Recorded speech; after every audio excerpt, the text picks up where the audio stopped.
Hello विद्यार्थी मित्रांनो, welcome to global online Marathi. मी Rahul sir, your management educator.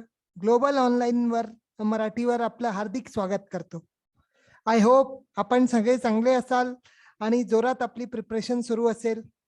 तर आपल्याला जसं माहिती आपण मार्केटिंग डिस्कस करून राहिलो, तर आज आपण मार्केटिंगचा सगळ्यात महत्त्वाचा टॉपिक एक डिस्कस करणार आहे, ज्याचं नाव आहे कन्झ्युमर बिहेवियर.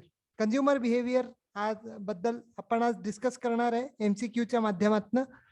तर सुरुवात करण्याच्या अगोदर आपल्यासाठी एक महत्त्वाची सूचना की complete course on management for MS set 2022 आपला ऑलरेडी सुरू झालेला आहे आणि याच्यासाठी आपल्याला आपली ग्लोबल ऑनलाईन ॲप डाउनलोड करायची.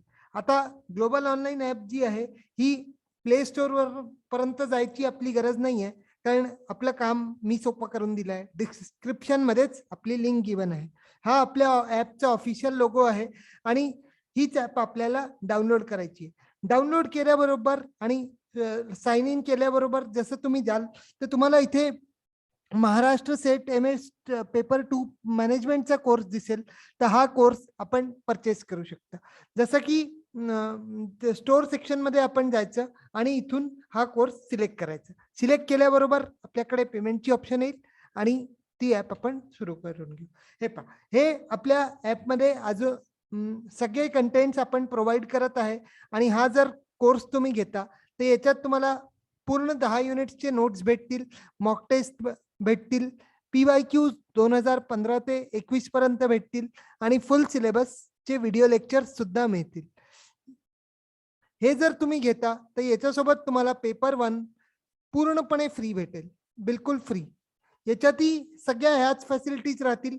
फक्त इथे 10 मॉक टेस्ट आहे, तिथे 50 मॉक टेस्ट राहतील, म्हणजे जोरात आपल्याला सराव करता येईल. ठीक आहे. आणि जे अजून एक महत्वाची सूचना आहे आपल्यासाठी की आपल्याला इव्हॅल्युएशन टेस्ट नावाचं फीचर आपण इनेबल केलं आहे.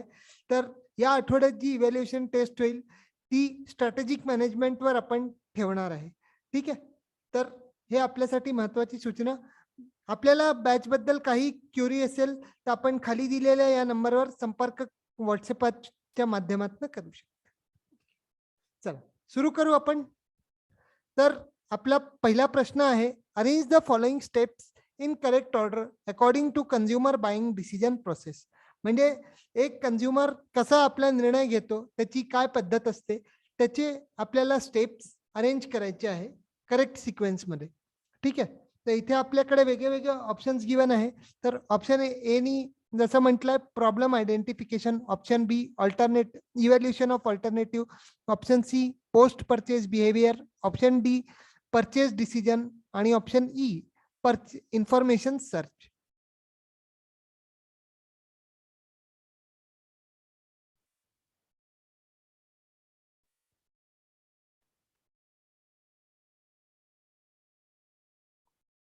आय होप आपल्याला आन्सर जमला असेल, पण ही प्रोसेस बरेचदा एक्झाम मध्ये विचारले जाते, म्हणून मी हा क्वेश्चन ऍड केला आहे. तर सगळ्यात बढिया ऑप्शन आहे. आपल्याला जर ऑप्शन आयडेंटिफाय करायला जर थोडा जरी त्रास होत असेल तर आपल्याला माहिती आहे की जोपर्यंत आपण शोध मध्येही वाचतो, रिसर्च मध्येही वाचतो की प्रॉब्लेम आयडेंटिफिकेशन जी असते ती सगळ्यात पहिली स्टेप असते.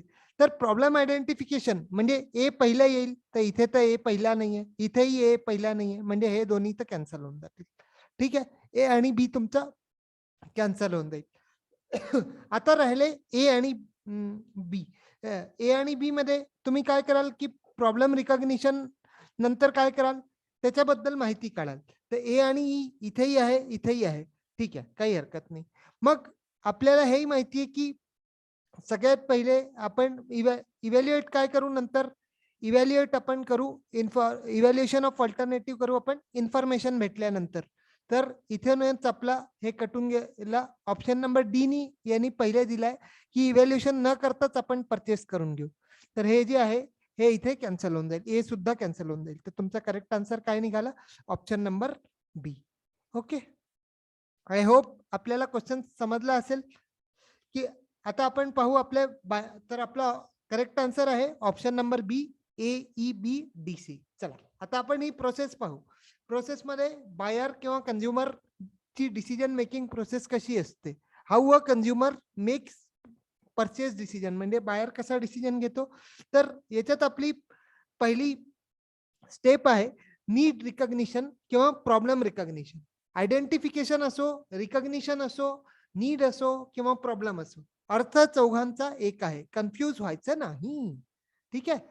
मग नीड रिकग्निशन म्हणजे गरज आहे तरच आपण, समजा तुम्हाला भूक लागते, भूक लागते तर मग काय कराल तुम्ही, इन्फॉर्मेशन काढाल ना की काय खायचं आहे, काय खाता येईल, आता कोणची वेळ आहे, स्नॅक्स घ्यायचा येतं की जेवणच करायचं आहे. तर हे काय आहे, हे नीड रिकग्निशन आहे. म्हणजे प्रॉब्लेम आहे, प्रॉब्लेम काय आहे, मला भूक लागते, म्हणजे जो कोणी आहे डिसिजन घेणार. तर इन्फॉर्मेशन सर्च मध्ये काय कराल की तुम्ही प्रोडक्ट्स पाहाल, मग झोमॅटो उघडाल किंवा स्विगी उघडाल, उबर इट्स उघडाल, त्याच्यात पाहाल की माझ्या आवडीचं काय आहे, काय माझ्या बजेटमध्ये येतं, ते सगळं मी पाहिल. किंवा मग इथे काय करू आपण, थर्ड स्टेपमध्ये आपण करू evaluation of alternative. Evaluation of alternative म्हणजे की एक प्रोडक्ट आहे, एका प्रोडक्ट शिवाय काय काय ऑल्टरनेटिव्ह आहे. सपोज आपल्याला आईस्क्रीम खायची इच्छा आहे, जेवण वगैरे झालंय पण आईस्क्रीम खायची इच्छा होऊन राहिली, तर अशा याच्यात काय करू आपण, स्ट्रॉबेरी खायचं, स्ट्रॉबेरीचा ऑल्टरनेटिव्ह काय, बटरस्कॉच आहे, व्हॅनिला आहे, चॉको चिप्स आहे, चॉको डिलाइट आहे. तर असे जे इव्हॅल्युएशन ऑफ ऑल्टरनेटिव्ह मध्ये आपण एक प्रोडक्टचा दुसरं अजून कोणते सबस्टिट्यूट आहे हे पाहू आपण इव्हॅल्युएशन ऑफ ऑल्टरनेटिव्ह मध्ये. मग काय करू आपण, परचेस डिसिजन करू. परचेस डिसिजन मध्ये काय करू आपण की प्रोडक्ट तो घेऊन घेऊ, म्हणजे आपल्याला जो योग्य वाटेल सगळ्यात योग्य तो आपण तो परचेस करून घेऊ. आता परचेस तुम्ही ऑनलाईनही करू शकता किंवा दुकानात जाऊनही करू शकता, याच्यात दोन्ही फीचर्स येतील. आणि पोस्ट परचेस इव्हॅल्युएशन म्हणजे की तुम्ही इथे रिअलाइज करता की तुम्हाला प्रोडक्ट कसा वाटला, म्हणजे चांगला वाटला, बेकार होता, टेस्ट कशी होती त्याची, आपलं मन तृप्त झालं की नाही. तर हे सगळं आपण कशात पाहू, पोस्ट परचेस इव्हॅल्युएशन मध्ये. ठीक आहे. आय होप आपल्याला कंझ्युमर डिसिजन मेकिंग प्रोसेस जी आहे ती क्लिअर झाली असेल. सगळ्यात पहिले काय करू आपण, एकदा परत स्पीडनी रिपीट करून देतो. नीड रिकग्निशन किंवा प्रॉब्लेम रिकग्निशन. मग काय करू, इन्फॉर्मेशन शोधू, इन्फॉर्मेशन भेटल्यावर तिला इव्हॅल्युएट करू, इव्हॅल्युएट केल्यानंतर फायनल परचेस करू, फायनल परचेस केल्यानंतर पोस्ट परचेस इव्हॅल्युएशन. ठीक आहे. आणि जी पोस्ट परचेस इव्हॅल्युएशन असते त्याच्यात आपल्याला दोन्ही तऱ्हेचे फीडबॅक भेटतात, एक तर पॉझिटिव्ह भेटू शकतं किंवा निगेटिव्ह फीडबॅक भेटू शकतं. ठीक आहे. चला नेक्स्ट क्वेश्चन पाहू आता आपण. Purchase of milk consider comes under what type of consumer behaviour. Consumer behaviour मध्ये वेगळे वेगळे प्रकारचे बिहेवियर असतात. तर याच्यात आपल्याला सांगायचं आहे की जेव्हा आपण दूध घेतो तर दूध घेताना कोणत्या टाईपचं बिहेवियर असतं आपल्याला. तर आपल्याकडे ऑप्शन, आपल्याकडे ऑप्शन ए आहे variety seeking behaviour, B dissonance reducing behaviour, C habitual buying behaviour किंवा डी कॉम्प्लेक्स बाईंग बिहेवियर.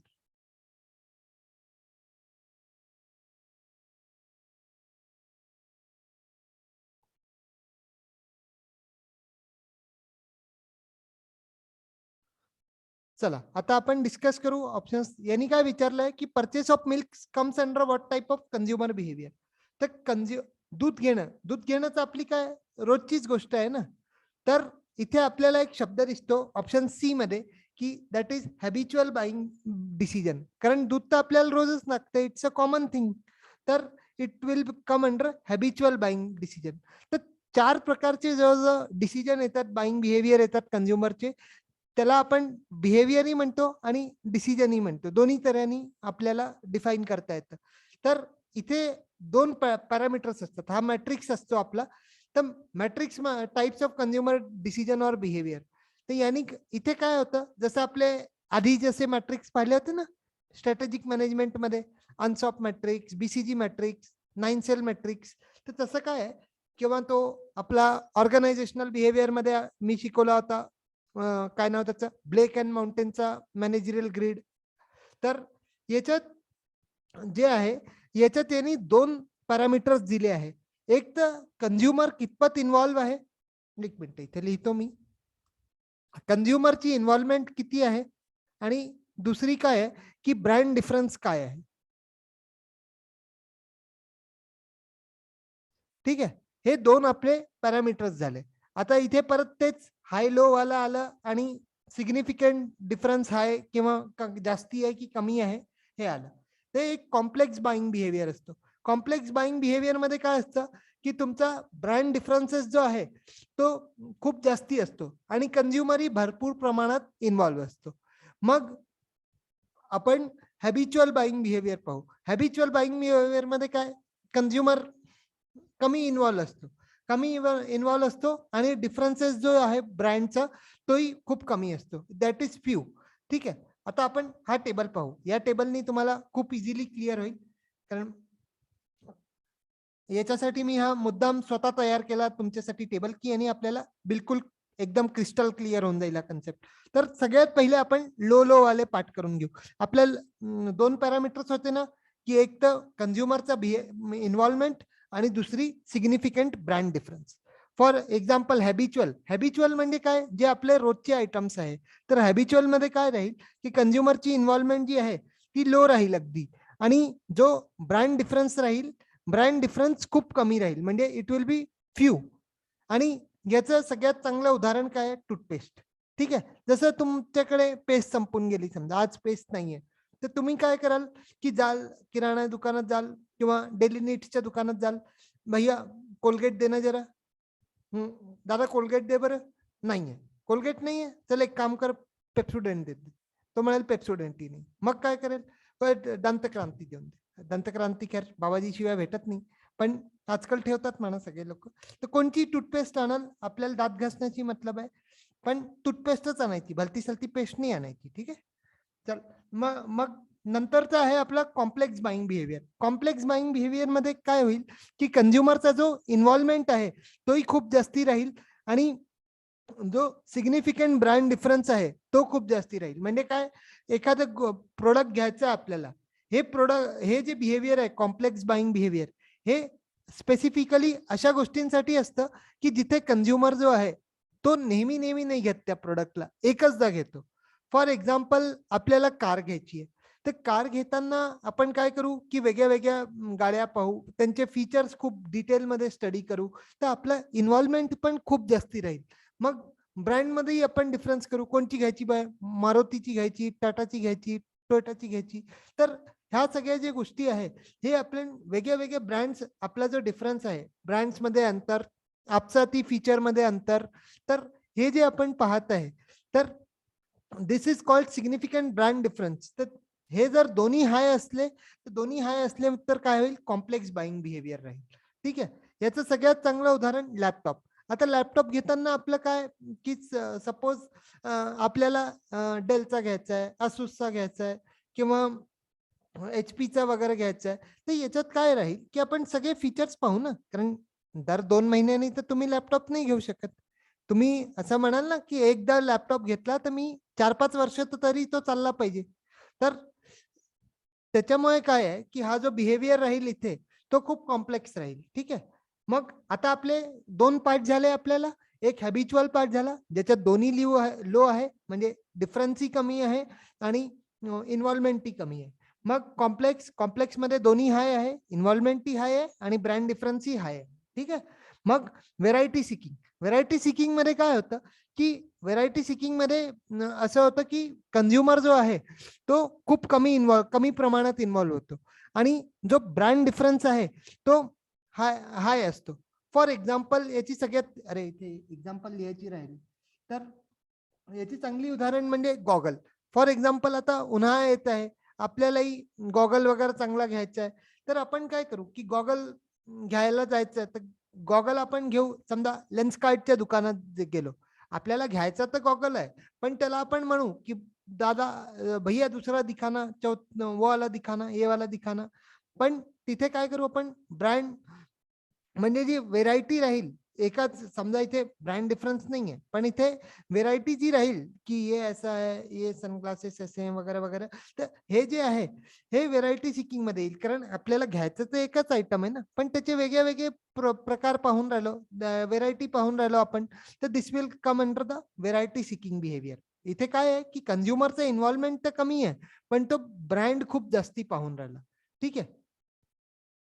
मग डिसोनन्स रिड्युसिंग म्हणजे काय होतं की कन्झ्युमरच्या मनात शंका राहते तर तो काय होतं की तो आपली शंका दूर करायला अजून जास्ती इन्व्हॉल्व्ह होत जातो आणि त्या इन्व्हॉल्वमेंटच्या चक्रात तो जो ब्रँड डिफरन्स आहे की अरे माझं काही चुकीचं तर परचेस नाही होणार, त्याच्यामुळे तो खूप जास्ती ब्रँड्स मध्ये डीप मध्ये नाही जात. म्हणजे खूप जास्ती जे ब्रँड डिफरन्स आहे तो इथे नसतो, म्हणजे ब्रँड डिफरन्स जो आहे तो कमी असतो. ठीक आहे, पण इन्व्हॉल्वमेंट कस्टमरचं खूप हाय असतं, कारण जो तो घेतो तो ते खूप मनाशी लावून घेतो. जर त्याला पटलं तरी तो त्याच्यावर प्रेम होतं, आणि जर ते त्याला पटलं नाही, जर समजा प्रोडक्ट खराब निघाला तरी तो संताप काढायला त्याच्यावर मागे पुढे नाही काढत. ठीक आहे, तर आता आपण एकदा परत फटकन पाहून घेऊ याला, कारण हे याच्याशी संबंधित क्वेश्चन आपल्याला खूप विचारला जातो सेट परीक्षेत. तर बाईंग बिहेवियर 4 प्रकारचे असतात: हॅबिच्युअल, कॉम्प्लेक्स, व्हेरायटी सिकिंग आणि डिसोनन्स रिड्युसिंग. कॉम्प्लेक्स हॅबिच्युअल कधी होईल? जेव्हा दोन्ही कमी राहतील, कन्झ्युमर इन्व्हॉल्वमेंटही कमी राहील आणि सिग्निफिकंट ब्रँड डिफरन्स पण कमी राहील. मग कॉम्प्लेक्स जेव्हा दोन्ही जास्ती राहतील, कन्झ्युमर इन्व्हॉल्वमेंटही जास्ती राहील आणि सिग्निफिकंट डिफरन्स पण जास्ती राहील. मग व्हेरायटी सिकिंग मध्ये काय होईल की जेव्हा कन्झ्युमर इन्व्हॉल्वमेंट ही लो राहील आणि पण ब्रँड डिफरन्स जास्ती राहतील. ठीक आहे, आणि डिसोनन्स रिड्युसिंग मध्ये काय, कन्झ्युमर तर खूप जास्ती इन्व्हॉल्व राहील पण ब्रँड डिफरन्स अगदी कमी राहील. ठीक आहे, चला आपल्याला 4 टाईपचे बिहेवियर क्लिअर झाले असेल, कारण हा मॅट्रिक्स होता, पण या मॅट्रिक्सला मी टेबलच्या फॉर्म मध्ये इझी बनवण्याचा प्रयत्न केलाय. आय होप आपल्याला 50% तर लक्षात आलं असेल, पण एक दोनदा आपण स्वतः वाचाल तर मग हा मॉडेल आपल्या टिप्सवर होऊन जाईल. ठीक आहे, चला लेट्स सी क्वेश्चन नंबर 3. तर क्वेश्चन नंबर 3 नी काय म्हटलंय, which of the following does not belong to 7O framework of consumer behaviour.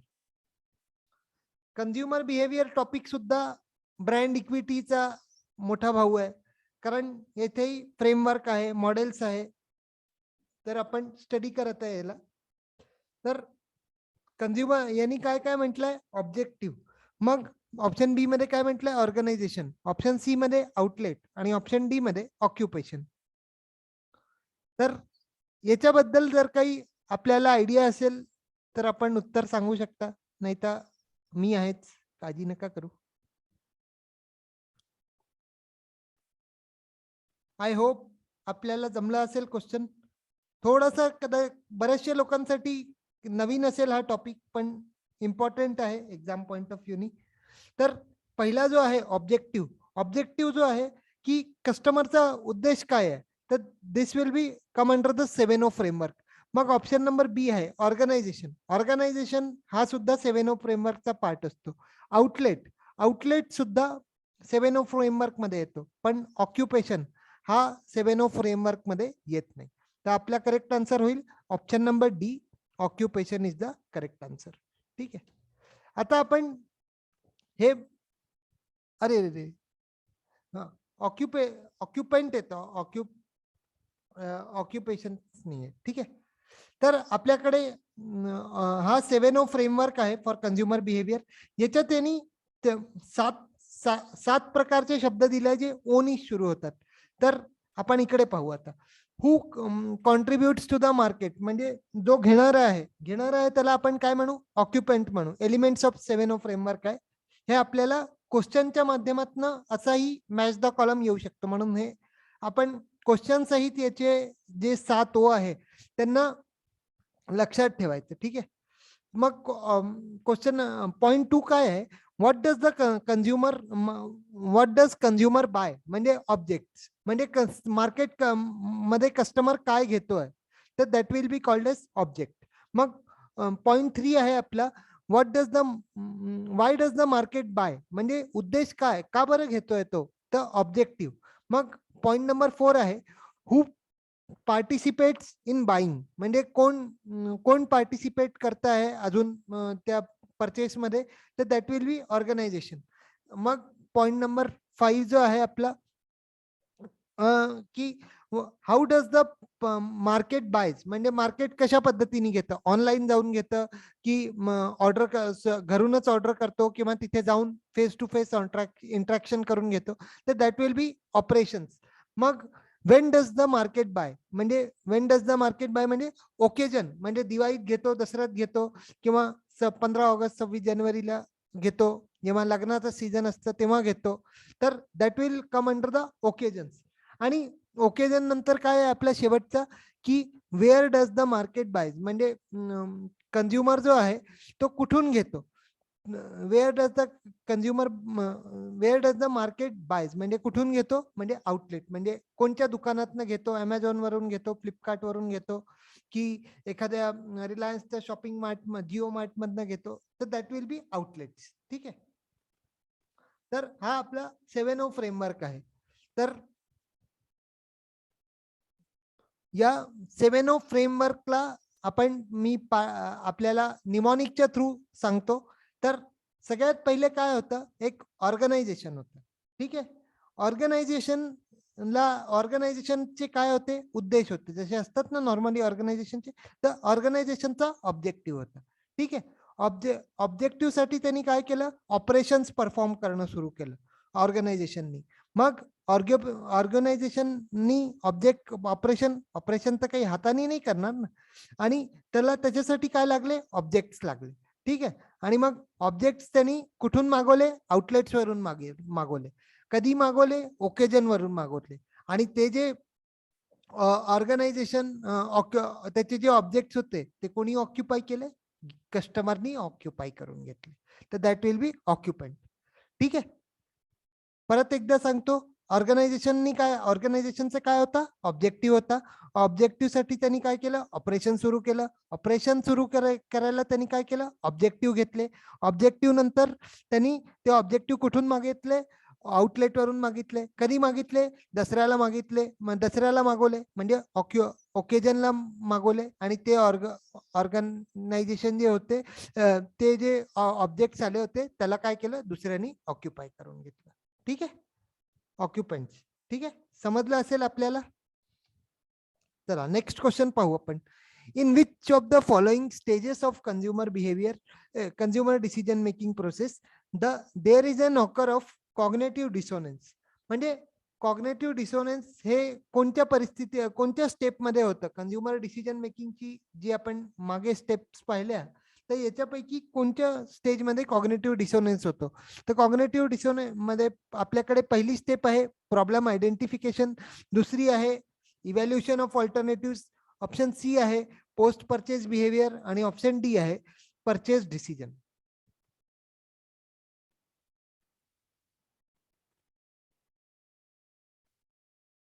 I hope आपल्याला आन्सर आला असेल याचा.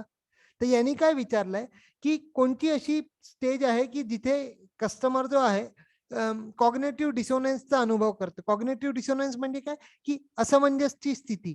तर याच्या आपल्या म्हणजे मेंटली असमंजसमध्ये पडून जातो कंझ्युमर. तर याच्यात आपल्याला 4 पैकी कोणची स्टेप आहे. प्रॉब्लेम आयडेंटिफिकेशन तर आपल्याला माहिती आहे, की आपल्याला गरज कितपत आहे हे आपण आयडेंटिफाय करू. मग इव्हॅल्युएशन ऑल्टरनेटिव्ह मध्ये यांनी याच्यातही सोप्या भाषेत आहे, की आपले प्रोडक्ट जे आपल्याला घ्यायचं आहे त्याच्याशी संबंधित अजून काही सबस्टिट्यूट्स अवेलेबल आहे का, काही अल्टरनेटिव्ह गोष्टी आहे का. मग post purchase behaviour. Post purchase behaviour म्हणजे काय, की आपल्याला घेतल्यावर कसं वाटलं. तर ही अशी स्टेप आहे, option number C post purchase behaviour ही अशी स्टेप आहे जिथे कंझ्युमर काय करेल, कॉग्नेटिव्ह डिसोनन्स चा अनुभव करेल. म्हणजे असमंजस मध्ये पडून जाईल, की मला हेच घ्यायला पाहिजे होतं का, की याच्या जागी काही दुसरं घेता आलं असतं, वगैरे वगैरे. तर here the consumer will feel cognitive dissonance. Okay. आणि लास्ट स्टेप काय, परचेस डिसिजन. परचेस डिसिजन म्हणजे काय, की सरळ जाणं आणि घेऊन घेणं. ठीक आहे. तर हे पोस्ट परचेस बिहेवियर जे आहे इथे आपला कॉग्नेटिव्ह डिसोनन्स होतो. ठीक आहे.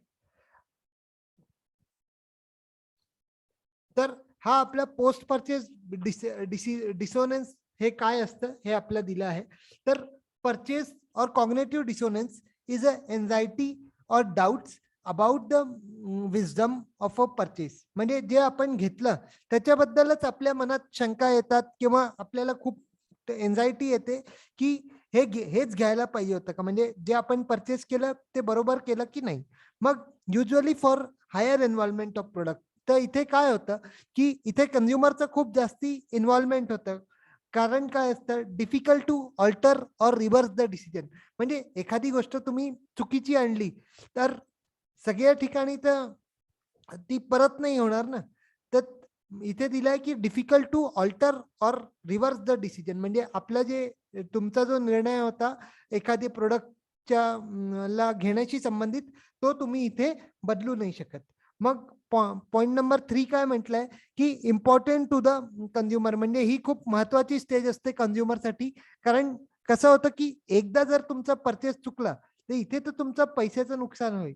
पण जे आहे हे तुम्हाला जर तुम्ही याला एक स्टेपमध्ये या स्टेजवर समजून घेतलं की कॉग्निटिव्ह डिसऑर्डर नाही बुवा, माझा चुकीचा परचेस झाला होता, तर पुढच्या वेळेसपासून तुम्ही खूप सावध राहून परचेस कराल. ठीक आहे.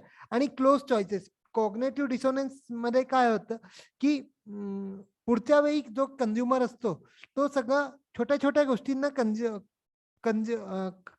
कंपेअर करून पाहतो. तर that will be close choices.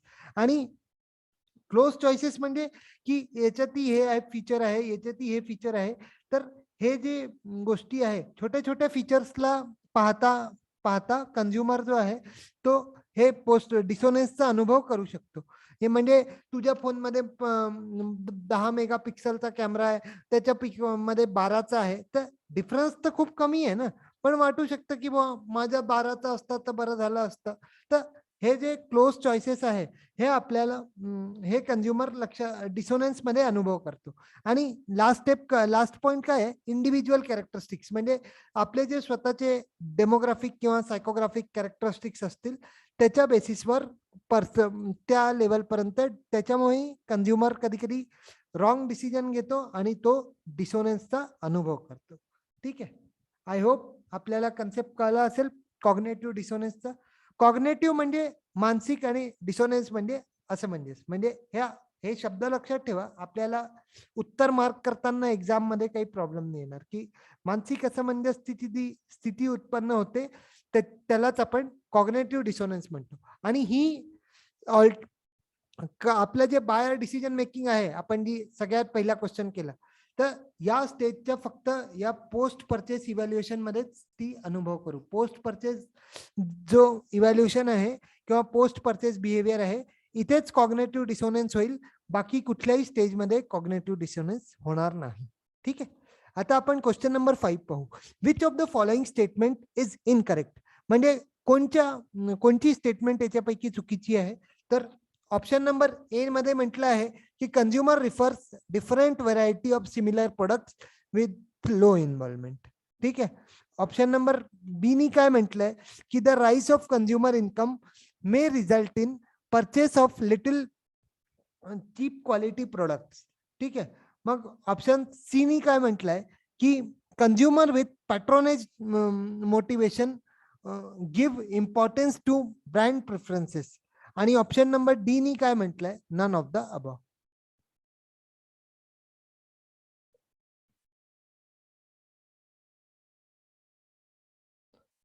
I hope आपल्याला जमलं असेल. कारण की इथे जी लँग्वेज आहे तीच आपल्याला उत्तर सांगते आहे. तर पहिल्या स्टेपमध्ये काय म्हटलं की consumer refers different variety of similar product with low involvement. म्हणजे जर कमी इन्व्हॉल्वमेंट, हे कशाचं फीचर आहे, व्हेरायटी सिकिंग बिहेवियर जे आपण मॅट्रिक्स पाहिला होता त्याच्यात हे म्हटलं गेलं आहे की कंझ्युमर जो आहे तो एकाच प्रकारचे वेगळे व्हेरायटी पाहिल, पण त्याचं इन्व्हॉल्वमेंट काही फारसं राहणार नाही. ठीक आहे. This is related to variety seeking. तर ऑप्शन ए तर आपली राईट आहे. मग ऑप्शन नंबर बी नी काय म्हटलंय की the rise in consumers income may result in purchase of little cheap quality product. अरे बाबा, जर कस्टमरची इन्कम वाढेल तर तो चीप क्वालिटी खराब क्वालिटीचे प्रोडक्ट घेईल का? नाही. खराब क्वालिटीचे प्रोडक्ट कशाला घेईल? तो तर अजून चांगले ब्रँडेड घेईल ना.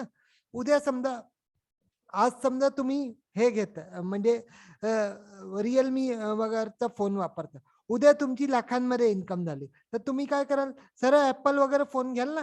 काय रेडमी फेडमी मायक्रोमॅक्स वगैरे असे घ्याल का? नाही घेणार. तर हे जे आहे हे सरळ ऍपल फोन आयफोन रिफर करू, कारण आपली इन्कम आहे ना तेवढी घेण्याची. तर that is why the option B is incorrect. कारण यांनी काय म्हटलं, cheap quality. High quality product जर म्हटलं असतं तर ही स्टेटमेंट आपली अगदी बरोबर निघाली असती. ठीक आहे. Option number C, consumer with patronage motivation give importance to brand preferences. म्हणजे जर जे पॅट्रोनेज मोटिवेशन वाले कंझ्युमर असतात ते ब्रँडला खूप, म्हणजे जे खूप हायफाय स्टेटस वाले जे कस्टमर्स असतात ते ब्रँडला खूप चांगल्या ब्रँडला खूप प्रिफरन्स देतात. तर ही स्टेटमेंट सुद्धा बरोबर आहे. Option C is the right. आणि ऑप्शन डी तर नन ऑफ द अबव आहे, तर याला काही पाहायची गरज नाही. तर आपली जी करेक्ट आन्सर आहे की इनकरेक्ट कोणती आहे, तर option B is the right answer. ठीक आहे. नेक्स्ट क्वेश्चन पाहू आपण. ऑल ऑफ द फॉलोइंग, हे पीएफ नाही आहे, हे ऑफ आहे.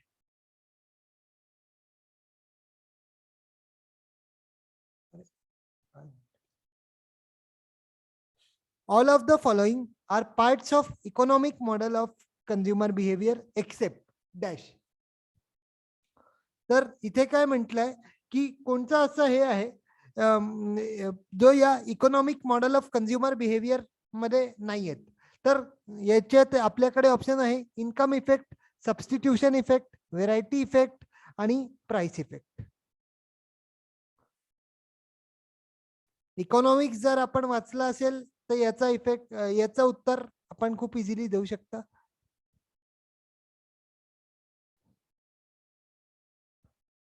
तर याच्यात यांनी काय म्हटलंय, all of the following are parts of economic model of consumer behaviour except. म्हणजे कोणता नाही आहे हे आपल्याला सांगायचं आहे.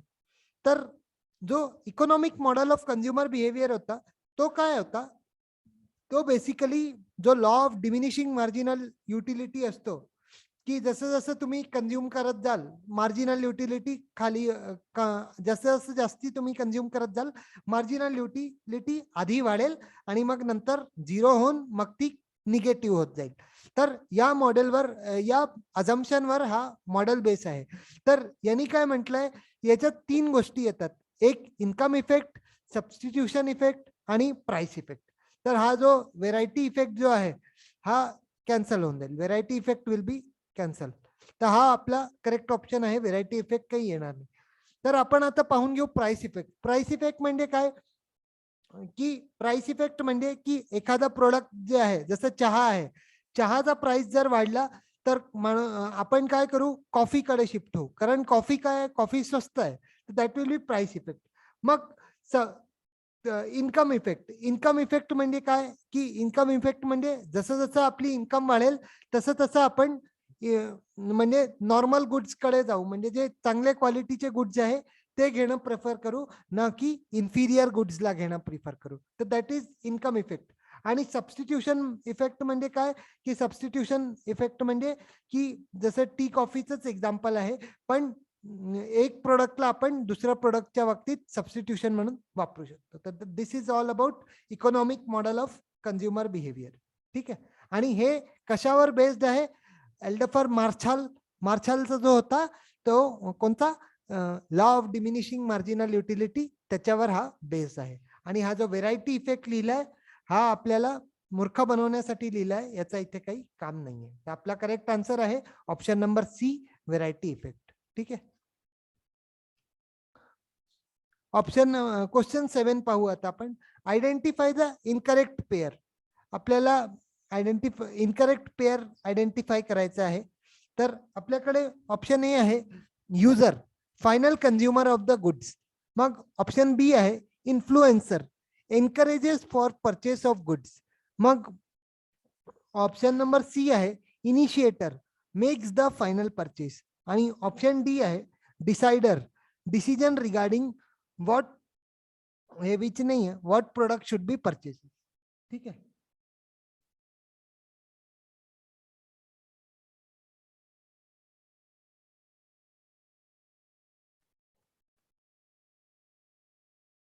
तर इथे यांनी काय आपण डिस्कस करू आता. यांनी ऑप्शन ए मध्ये काय म्हटलंय की user, final consumer of the product, तर हे ते बरोबर आहे. मग influencer, encourages for purchase of goods, तर हेही बरोबर आहे. मग ऑप्शन हे काय आहे ऍक्च्युली, तुम्ही म्हणाल हे काय इन्फ्लुएन्सर, इनिशिएटर वगैरे, तर हे काय, these are buying roles, buying roles of consumer.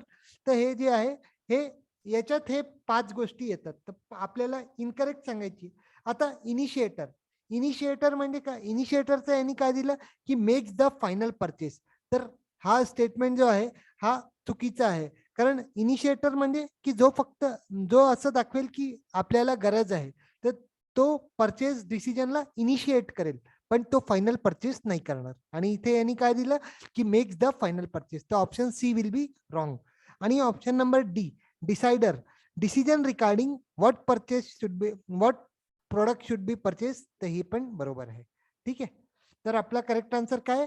Option number C, initiator makes the final purchase, ही इनकरेक्ट पेअर आहे. आता आपण पाहून घेऊ major roles in buying, roles in purchasing. तर आपल्याकडे पहिला आहे इनिशिएटर.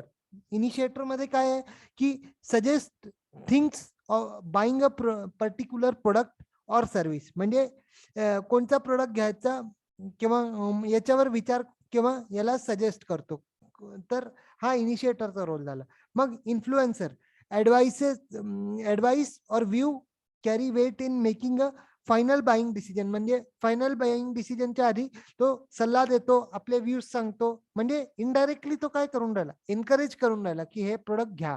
मग डिसाइडर काय करतो की makes the buying decision or any part of it. म्हणजे बाईंग शी संबंधित जो आहे तो निर्णय जो घेईल तो कोण घेईल? डिसाइडर घेईल. मग बायर काय करेल की मेक द ऍक्च्युअल परचेस. म्हणजे बायर जो आहे तो सामान जाऊन घेऊन येईल किंवा तो ऑर्डर करेल. तर that will be the buyer. आणि युजर म्हणजे काय की consumes or uses a product or service. ठीक आहे. आता फॉर एक्झाम्पल याच्यात आपण इनिशिएटर करू. सपोज तुम्ही जेवण खाणं करून बसले आहे. ठीक आहे, आपल्या घरी आई वडील भाऊ बहीण वगैरे सगळे बसले. तर मग तुमची इच्छा झाली की आपण आईस्क्रीम खाऊ. तर आईस्क्रीम खाण्याचं सजेशन एक जण देईल. सपोज तुमची भाऊ लहान आहे, तर तो सजेस्ट करेल की पप्पा आईस्क्रीम खाऊ ना. मग त्याच्यानंतर काय होईल की तुमचा ठीक आहे, तुम्ही विचार करा आईस्क्रीम खायची इच्छा होणार, आईस्क्रीम घेऊन येऊ. मग इन्फ्लुएन्सर, तुमचा जो मोठा भाऊ राहील किंवा बहीण राहील, ती काय करेल की ऍडवाइस करेल, पप्पा हे वाला आणाल ना, आई हे वाला चांगलं असतं, पप्पांना हे आणायला सांग. तर that will be called influencer. मग तुमचे पप्पांनी डिसिजन घेतलं, ठीक आहे हे खायचंय का, चला मी कोण आणतो, हा चॉको डिलाइट आणतो किंवा चॉको चिप्स आणतो किंवा आपला बटरस्कॉच, जो फायनली ठरेल तो जाऊन ते डिसिजन डिसाइड होईल. ठीक आहे. मग बायर, तुमचे पप्पा जातील किंवा आई जाईल, ते घेऊन येतील.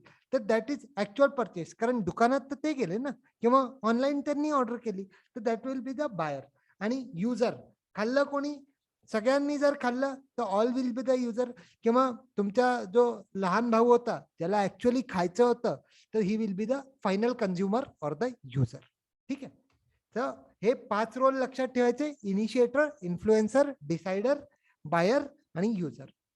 याचं आपण double I square BDU, sorry DBU, I square, अरे काय झालं,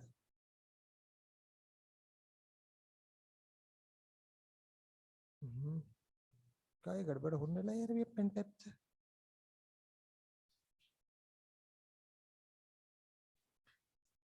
हे लक्षात ठेवायचं, आय स्क्वेअर डीबीयू म्हणजे काय?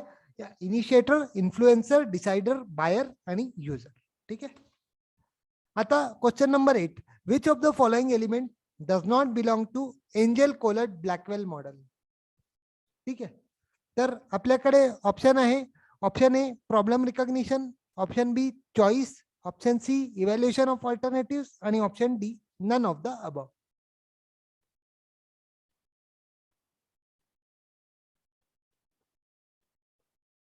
तर एंजल कोलट ब्लॅकवेल नावाचा एक माणूस मॉडेल होता. त्या या दोघांनी, एंजल कोलट ब्लॅकवेलनी हा मॉडेल दिला होता. यांचे दर्शनही होतील आपल्याला पुढच्या स्लाइड मध्ये. तर हे जे तिन्ही एलिमेंट्स आहे, प्रॉब्लेम रिकॉग्निशन, चॉईस आणि इव्हॅल्युएशन ऑफ अल्टरनेटिव्ह, हे तिन्ही या मॉडेलचे पार्ट आहे. तर आपला जो करेक्ट आन्सर होईल that will be option D, Engel Kollat none of the above. ठीक आहे. आता हा मॉडेल आहे एंजल कोलेट ब्लॅकवेलचा. तर याच्यात आपल्याला खूप जास्ती आतमध्ये जायची गरज नाहीये. आपल्याला जे मेन जे फीचर्स जे आपली प्रोसेस वाचतो आपण, तर हे जे पार्ट्स आहे जिथे मी हायलाइट करून राहिलो, that is problem recognition, search, alternative evaluation, choice, purchase आणि आउटकम्स, ह्या 5 गोष्टी मेनली लक्षात ठेवायच्या आहे. तर that is these are the part of Engel Kollat Blackwell model. आता यांनी जे अजून एक जी वरची जी लाईन आहे आपली इनपुट वाली, तर वरच्या लाईन मध्ये आपण हे लक्षात ठेवण्याचा प्रयत्न करायचा की सगळ्यात पहिले काय होईल, इनपुट होईल. इनपुट नंतर इन्फॉर्मेशन प्रोसेसिंग, मग डिसिजन प्रोसेस, मग डिसिजनल व्हेरिएबल्स आणि मग एक्सटर्नल फॅक्टर्स.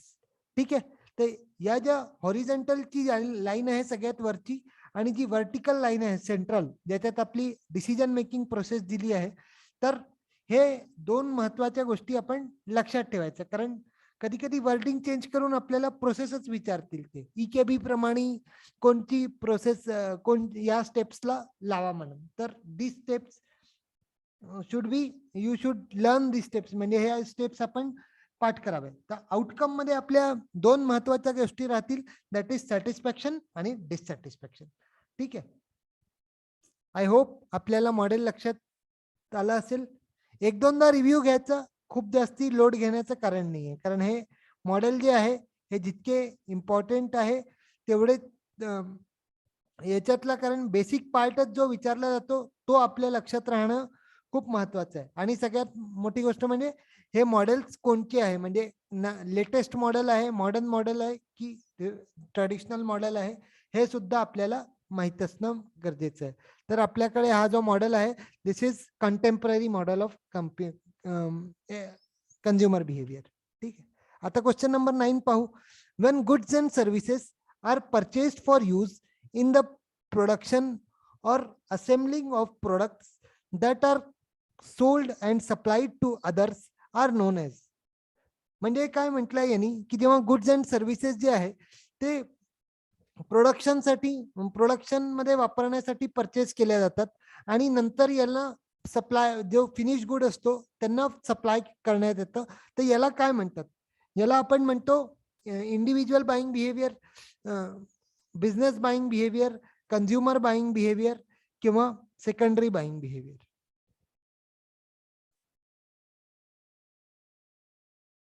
याचं उत्तर शब्दच देऊन राहिले. क्वेश्चन थोडासा केअरफुली वाचा.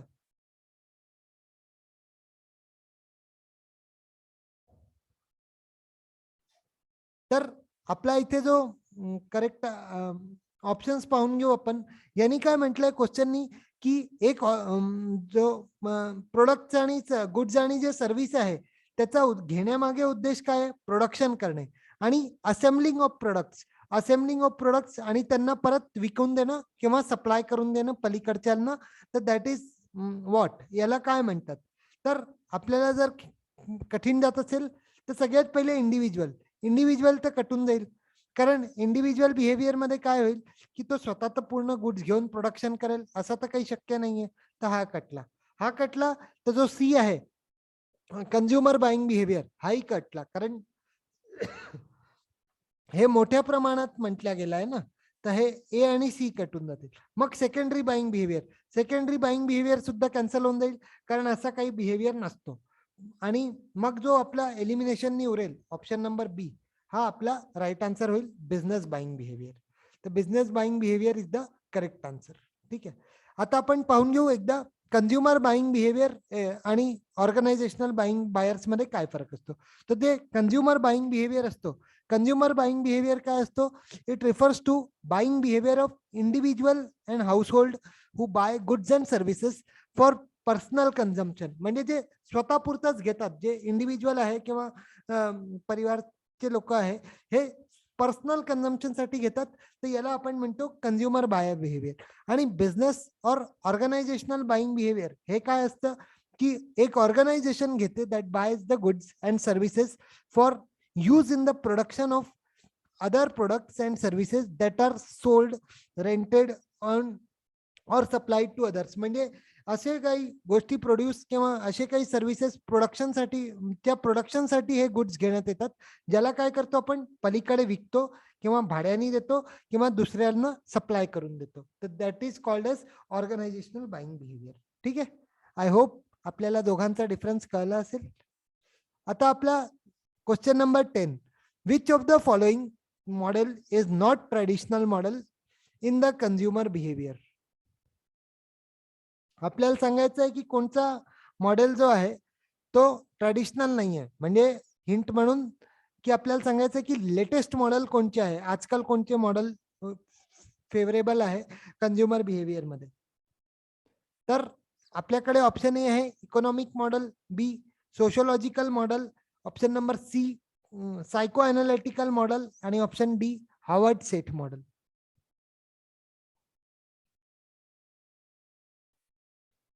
तर पहिला आपला इकॉनॉमिक मॉडेल जो आहे त्याच्यात आपल्याला मी सांगितलं की कंझ्युमर बिहेवियर जो आहे तो law of diminishing marginal utility या हिशोबावर बेस्ड असतो आणि त्याच्यात आपण तीन इफेक्ट पाहतो, इन्कम इफेक्ट, सबस्टिट्यूशन इफेक्ट आणि प्राइस इफेक्ट.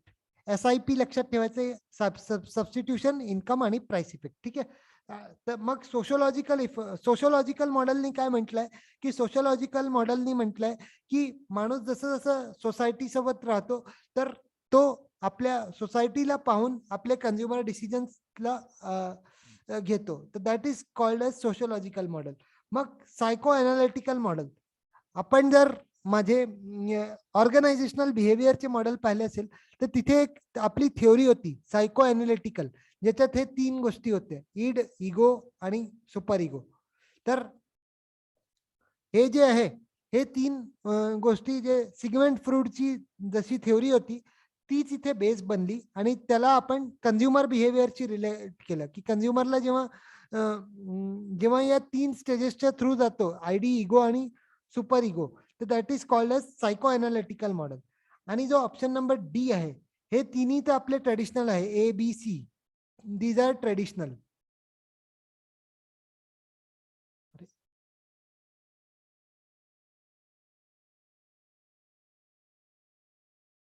हे तिन्ही जे आहे हे ट्रेडिशनल मॉडेल आहे आणि हा काय आहे, हा कंटेम्पररी मॉडेल आहे.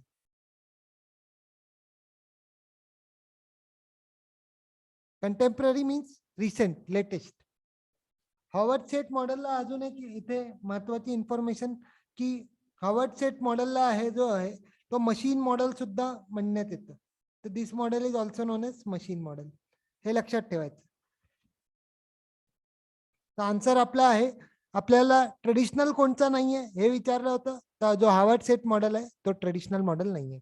आता हे इथे कंझ्युमर बाईंग बिहेवियरचे जे मॉडेल आहे याची क्लासिफिकेशन दिली आहे. तर ट्रेडिशनल मध्ये कोण येतं, ट्रेडिशनल मध्ये एक तर इकॉनॉमिक मॉडेल, मग लर्निंग मॉडेल. लर्निंग म्हणजे तो आपला पावलोवाला, कुत्रावाला, डॉग आणि स्टिम्युलस वाला, स्टिम्युलस रिस्पॉन्स मॉडेल, तर तो लर्निंग मॉडेल. मग सायको अनालिटिकल आणि सोशोलॉजिकल, हे चार मॉडेल्स आपले ट्रेडिशनल झाले. तसेच इकडे चार मॉडेल हार्वर्ड सेट जसे ते मॉडर्न आहे, कंटेम्पररी आहे हवेवाले. मग निकोसिया मॉडेल, मग स्टिम्युलस रिस्पॉन्स मॉडेल आणि एंजल कोलेट ब्लॅकवेल मॉडेल. ठीक आहे. तर हे जे चार आहे हे आपले मॉडर्न मॉडेल्स आहे. ठीक आहे. आता आपला आजचा लास्ट क्वेश्चन हा आपला होमवर्क आहे. हा ऍक्च्युली क्वेश्चन नंबर 11 होता की information search can be explained in terms of degree, direction, sequence, all of the above. तर याचा आन्सर आपल्याला कमेंट सेक्शन मध्ये द्यायचा आहे. This question is your homework. I hope आजचा सेशन आपल्याला पटला असेल, आवडला असेल, कंझ्युमर बिहेवियरची रिलेटेड कन्सेप्ट क्लिअर झाले असेल. व्हिडिओला एक लाईक करून द्या आणि चॅनलला सबस्क्राईब करून द्या. याच्यासोबत मी आजचा सेशन एंड करतो. पुन्हा भेटू आपण नेक्स्ट सेशन मध्ये. तोपर्यंत बाय, टेक केअर, थँक्यू.